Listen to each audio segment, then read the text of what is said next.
sorry, kiddo, I really am. You have a good soul. And I hate giving good people bad news.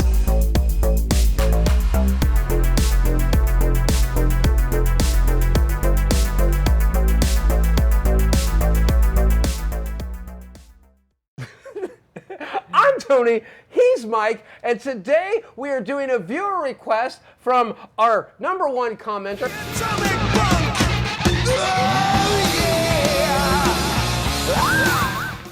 He asked us to do a review of Brutal Boxer, a 1973 kung fu film.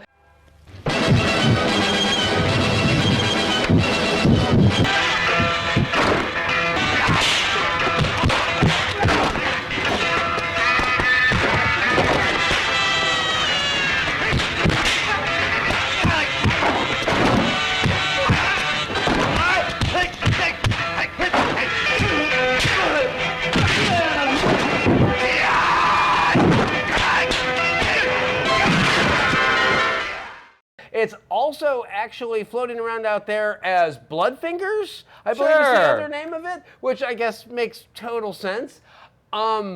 It stars, wait, no, it Notes stars, right away. Now, the cover for the movie as it's been put out here recently says that it stars Jackie Chan. Which is not exactly true. Jackie Chan is in the film. It actually stars Chan Sing, Raymond Liu, Wilson Tong, and Nai Tien, who is the female lead in this one. It is directed by Guan Shan, and Guan Shan is a former Hong Kong actor who turned director for this one. He did a bunch of 60s Hong Kong cinema romance kung fu films. So in that part of the world, these people are all famous. Here in the States, I have no clue who the you are. You want to take us through the plot? Okay, so two guys are at eating at a Chinese restaurant. Time comes to pay their bill, and they don't have any money. So the maitre d's like, hey, you got to pay for a bill. And these guys are like, well, hey, our uncle owns this restaurant. Well, there's a case of mistaken identity. They're at the wrong restaurant. Actually, no, they're at the right restaurant, but I'm sure this is probably dependent on which version of the film you watch, because I'm sure there's a bazillion dubs. Yeah. But the uncle sold the restaurant to somebody else. It's no longer the uncle's restaurant. Right. Hey, Uncle! That's not our uncle. Where's Wu Disheng? He used to be the boss before here.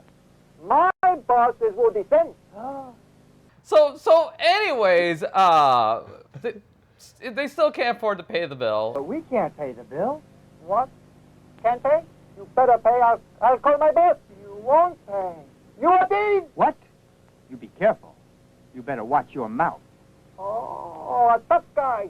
And so instead of paying their bill, they decide to kick everybody's ass in the restaurant. So from this point, shenanigans ensue.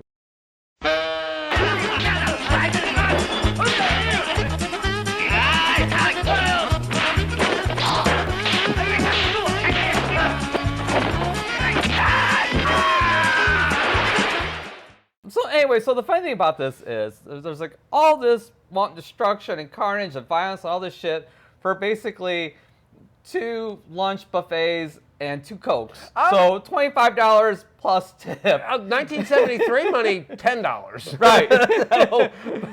So for $10 you could avoid this whole movie. For $10, I mean, the amount of furniture that they broke in that first fight is definitely worth more than the bill, whatever that was. Oh, yeah. But anyway, so they wind up, like, the owner shows up, and I can't remember, it's like King something or other is his name. I don't remember off the top of my head. It doesn't matter. We don't need to get like the nitty-gritty of no, this at all. There's only 5 plot points to this film. King Shan drove the uncle out. It actually turns out he sees these 2 guys. He thinks, oh, well, these guys are really big badasses. They should come work for me and my organization. You're so kind to us. My brother and I don't know how to repay you. There may just be a way. Would you like to work for me? That business of mine can always use 2 good men. And then he sends them off to get tested, and there's a fight.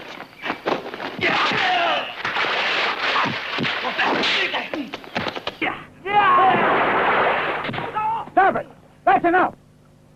Back to work, you guys! And then they come back and they're fine, and then turns out that they find their uncle, and they find out that our uncle was basically driven out of business and they're being harassed by this guy. Aren't you my nephew? My name is Sheng. I'm Wudu Sheng. Uncle! Uncle! We've been looking all over for you. Let's go! Who are they? What's it about? They're King Chan's men. They always make trouble. And then there's an adopted daughter who's not really an adopted daughter, and there's $200,000 and some paperwork that needs to be signed, but she doesn't want to sign it. What are you? Some sort of monster who goes around killing people? How dare you say that? You were an orphan. You've been treated as my own daughter. And now what? You turn against me. No, I know you're guilty, so I'll never sign the paper. So naturally, you got to kill her because, you know, she can't be saying no to her adopted daddy. Sign it. How dare you turn against you, bitch!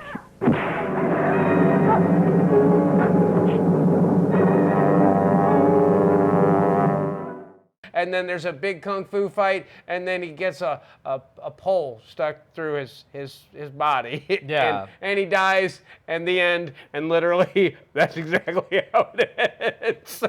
Yeah, it's there's too much fighting in this movie. You know, and I granted this is a martial arts movie, but they didn't like just double down on this shit. They tripled down on this shit.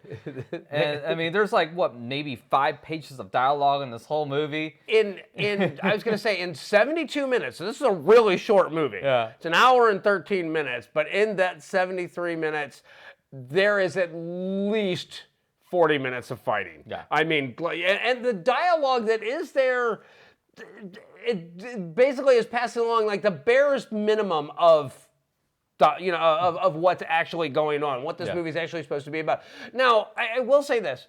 The fighting scenes, they start off strong. They're really good. And then they just keep going and going and going and going. And it's kind of like one of those, I get it. And I wanted to root for this film. I wanted to be drawn into it and kind of do like a whole proto John Wick thing in Hong Kong, which is kind of more or less what this is. But it doesn't land because you don't understand what they're fighting for. You don't understand what the stakes are. And like all this stuff is revealed so late in the film that by the time it is revealed, you don't particularly care too much about this. Yeah, so, there's not enough story there to give a crap about, or you would like to say meat on the bones to sink your teeth into. And then the other thing is like there's not enough.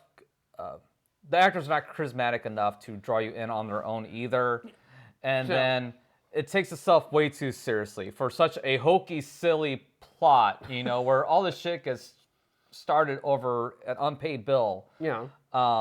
It's kind of dumb. And there's no camp, there's no humor, there's no nothing. So it's not a fun watch, you know, because it's silly. Yeah, it took me a couple sittings to get through this one. And it was because I just found myself drifting off. It was like literally like I would realize, you know, something would be going on and a fight would start and it was going on so long that I would be paying attention to something else or just, and then I got to go back and you know, rewatch that because I forgot like that whole bit of dialogue that's in there. So, I know you had to actually take multiple sittings to get through this one too. So it's not just me. No, not at all. And it's a shame too. The fighting and the choreography is great. Yeah. I mean, it's all good stuff.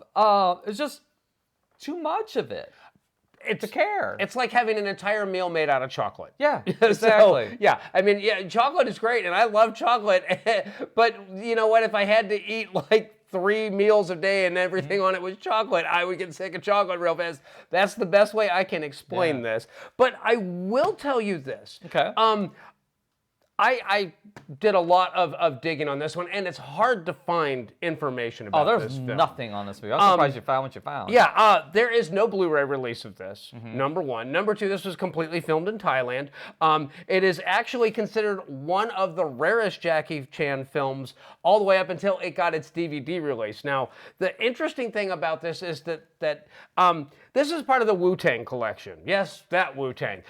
from the motherfucking something busted. Wu-Tang Clan ain't nothing to fuck with. The rights to this film, I do believe, and they are trying to find the earliest, the best copies of not just this film, but like any film that's actually in their collection. Yeah. And the problem is that a lot of times the best preserved versions of the film are from VHS or from Laserdisc. Yeah. There is no original print of them for them to restore. So they're putting these films together the best that they can to restore them back. And this film in particular, you can tell that this was shot widescreen, and then they had to crop the frame down on that one, a process called panning and scanning. And so a lot of shots don't make sense because you see like the hero standing over here, and you know that the villain is standing over here, but they cut that part of the frame off. So you literally just see a guy standing in a grassy field by himself. So and that's the other thing too is it feels like a very incomplete film because there's a lot of parts that seem like are missing, like weird cuts, weird edits that are just like, okay, so, something was there, but it's not there, or so. There's a lot of skip frames in this too. Yeah. Like literally, you'll be watching it, and you'll see a black frame pop up, and then it'll like continue going on, and it's like, I don't know if that was an edit. I don't know if that was actually like where the film stopped and they over preserved it, which is to say that they were supposed to edit it back a little bit, but without actually having an original print that was screened theatrically, how do you know what was intended and what was not? It's a strange watch, and I know that there's just a ton of cinema out there that, because of its underground roots, it's never, no one's preserving it like it should have been preserved. It was never intended to be preserved. It was intended to play at a drive-in, like for 2-3 weekends, and then disappear into a closet somewhere. And that's exactly what's happened. Yeah. So much love to the Wu-Tang for actually trying to do the same kind of work for pulp cinema that Criterion does for much larger, more famous studio pictures. Now remember, if I kick you hard, you're dead. Now come at me. I'll be tossing and forcing, my style is awesome. I'm causing more family food than Richard Dawson. And the survey said you're dead. Yeah. But here's the other thing too. I would almost rewatch this again if they did find the original print and there's like another 10 or 15 minutes of story to go along with it. Maybe that would help this film a little bit. But like as it sits right now, I don't hate it, but I'm just very indifferent towards it.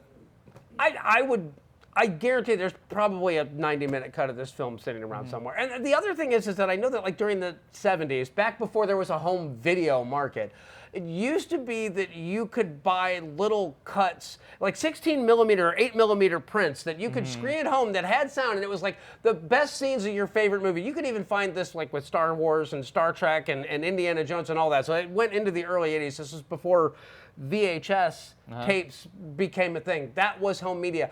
And I guarantee you some of the footage that we watch in this was actually restored from at least, some version of that for this film, because again, the aspect ratio gets weird. The sound quality goes from really good to really bad to really good to really bad. So it's kind of difficult to make out some of the dialogue that's in this. So there's most definitely a longer version of this film floating around. And if that's ever found, I am happy to watch that again. But yeah, as this exists now, it kind of explains why the fight scenes are well preserved, but the actual story parts of this were left on the cutting room floor, because if you have those little 8 millimeter films that you were screening at home, the fight scenes were the cool thing, so therefore that's what you got to put in. I didn't hate it. I didn't love it. I wanted to, but there was nothing to sink into on this one. And it was interesting to see Jackie Chan as just like, you can spot him fairly easily. It's like, there he is, right there. I could not pick Jackie Chan in the lineup. There's no way in hell. Not in this movie. Sorry. But it was before he was a star, so it's fascinating in that regards. I wonder if there's more of him in the actual real cut on that. So if anybody finds an extended cut of this, I'm all in. Please let us know down in the comments.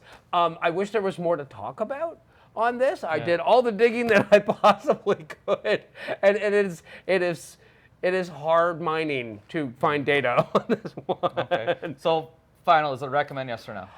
In this format, I would say throw it on for background noise. You don't have to pay too much attention to it because there's so little happening on this one. But it's not like, oh, you got to run out and see this one. It's more of it's an interesting artifact. If you're a Kung Fu film fan, and especially any of the Shaw Brothers stuff, anything like that at all, this is something you probably might want to check out, but just don't expect it to be like a movie. Yeah. You know. Yeah, same here. If you're a martial arts fan, it's a mild recommend. Beyond that, not so much. Or if you like John Wick, maybe you enjoy this because there's not a whole lot to a John Wick film either. You know, I mean, except for Keanu Reeves. You know, You get some motivation. Reeves, there's something else to draw you in besides just kick-ass action. So Pretty much. that's what I got. We will see you next time.